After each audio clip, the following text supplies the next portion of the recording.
right, who's doing the introducing? I guess I can. All right. So welcome to the very first Final Parsec podcast. Matt and I are going to try to start talking about some of the things that we've written up on our blog. So if you're interested in news about games and Unity development, stay tuned. We're going to try to make these better as time goes by, but this is our first stab at it, so we'll see how it goes. All right, so world building. How do we do it? Yeah, so I think world building is like a pretty neat topic. It's one of my more exciting, to me, one of the more exciting aspects of game development. I know if you've followed along with what we've got on the rest of our site, we've got the Snakes in Space universe, which has been a lot of fun to build. We've got interesting characters in there and have really put together a cool plot. And then every game we make, we try to fit into that universe. Yeah, I think that's one of the more important things is while you're doing this and making games, especially for a hobby, you want it to be fun. So what's the point in making a boring game where you have to really struggle to come up with a story? It's one of the things I like where we just come up with outlandish situations and situate them all in the same universe. To bring a diamond back, it's a little asteroids game. Yeah. Ooh, well, that was the a thing good too, one. right? Like we clone these games because we're just trying to learn about different types of games and get some new content out there. But always centering it in the context of this universe, just makes it more fun. Otherwise, it's just another asteroids clone or another platformer. But when you put together this neat story and think about what the motivations of the characters are going to be and what they're actually trying to accomplish, I think that's a big part of what makes a game fun. Oh yeah, and one of the things I really like that you did is kind of made that one short story about the robot being controlled by a human on Mars instead of actually being a robot or a human on the moon or something like that. Oh yeah. The instructor or whatever, the babysitter robot. I thought that was really good. I actually somewhat recently learned about. I've been reading a lot of sci-fi books. As you know, I like sci-fi, and one of the things I learned was that Isaac Asimov, he put pretty much all of his books in the same universe, and I really thought that was interesting. Yeah, so the Empire and Foundation series that takes place all in the future, nobody even knows about Earth.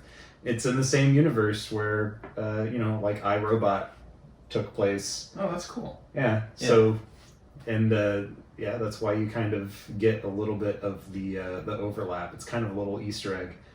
I really like in one of his books, he just uses neuronic whip. It's like a little weapon. And he just kind of drops it in a few of them where it doesn't even have a real place.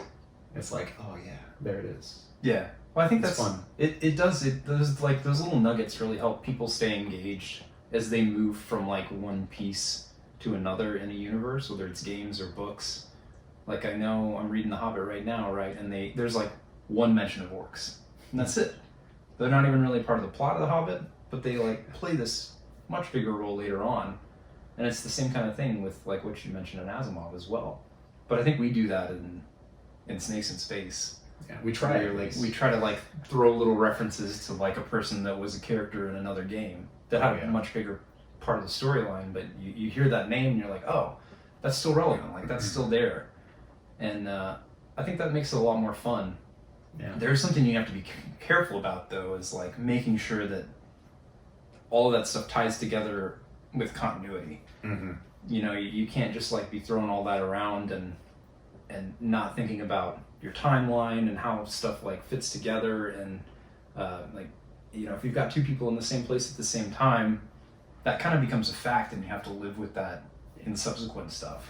Yeah, so you really have to do your research, and I think that fits in well with the article there. You gotta research your world. You have to make sure things stay consistent, at least to the best of your ability. And personally, one of the things I really like to do is try to ground things at least a little bit in the real world. So I remember we were, for the Snakes in Space stuff in the lunar colonies, we were doing a whole bunch of research on the moon. That's true. Yeah. And we Trying were to figure out like the geography of the moon Yeah. and where would be an ideal place to have a base and stuff. Yeah. Turns out there are points on the moon that are always in the daylight, Mhm. and we were like, that's probably the best place for a moon Would base. make more sense. I don't know if anybody's told NASA, but I think we figured it out. I think they told us. Oh. That was their research we were reading. Yeah.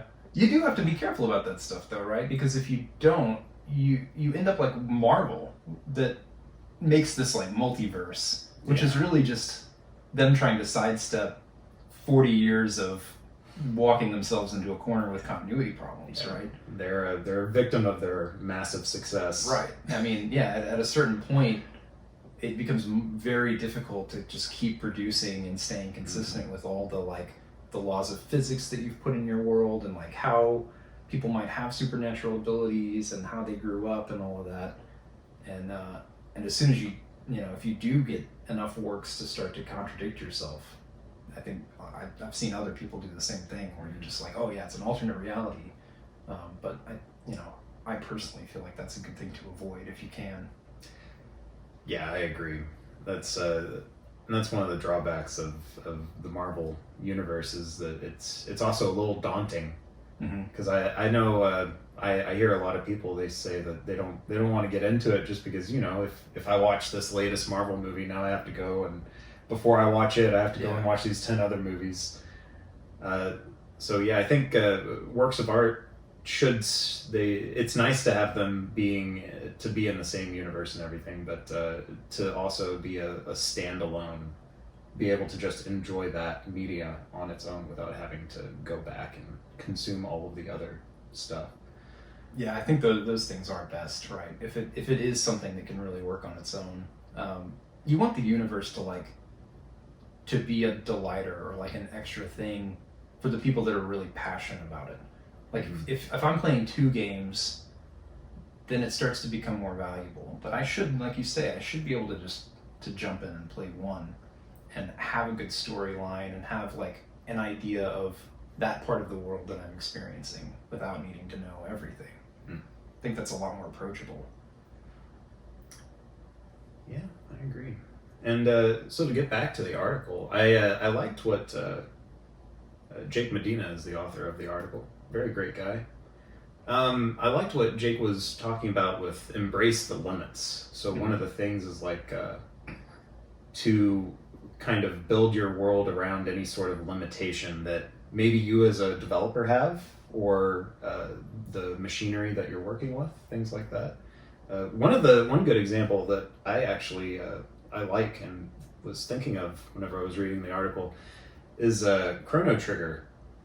One of the explanations to why you can only have 3 people in your party is because 4 people just can't go through a warp gate. Like, if you do, you get sent to the end of time, or I can't quite remember what it was. So I like the lore explanations to limitations in your game. Yeah, and I think those things become really believable if you tell the story right. If you've got, like, you're not good at art, or you have performance limitations that don't let you make worlds, like the playable area for the player, very big or something like that, it can make a lot of sense to just put a story around why that's happening. And then the player they'll feel constrained, obviously, but they won't feel constrained because of like thinking you're a worse developer. They'll be like, oh, it's a cool story, like this kind of makes sense, They don't get frustrated. Yeah, exactly. It just becomes it's like almost like the law of physics or something. Like it's just kind of a natural way that things are in your game. It's well explained and it makes sense, and people kind of adapt to that. Yeah, I like it.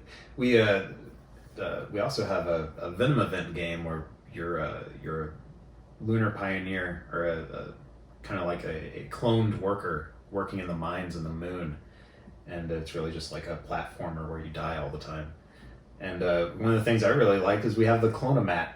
So every time you die, you're not resetting from a save point, you're being cloned again. Yeah, you're a whole new person. Yeah. Yeah, that's a perfect example of trying to work around, like, because in our universe, resurrection is not a thing. People can't just die and start over. So how do we like put a story around that and try to make sense of, well, if I get this far in the game, but I fall to my death, like how do I get back and keep playing? And you can fit all kinds of mechanics like that and limitations into the actual storyline and make it really fun for the character.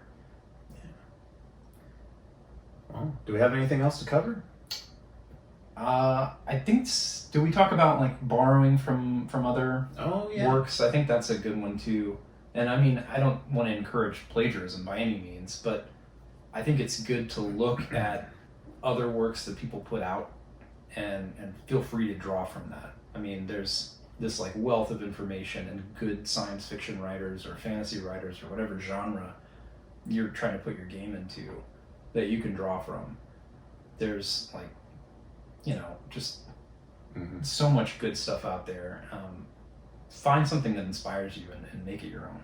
Oh yeah. And I know that a lot of the worlds that we build are basically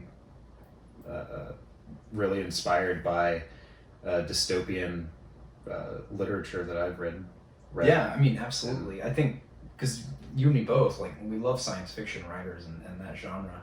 And then I think too, like, Star Wars plays a pretty good influence. Like the cheesiness of having a space opera and like all these people just hopping around planets and shooting each other with lasers and some that goes with it. But like that stuff inspires us, but we didn't just copy it. We didn't just like take the story and like change the characters' names or anything. It's like we pull from all these things that really inspire us. So that's just another thing I'd try to encourage somebody to do is base it on what you love. Like what gets you excited when you read or when you play other games and see what you can do with that.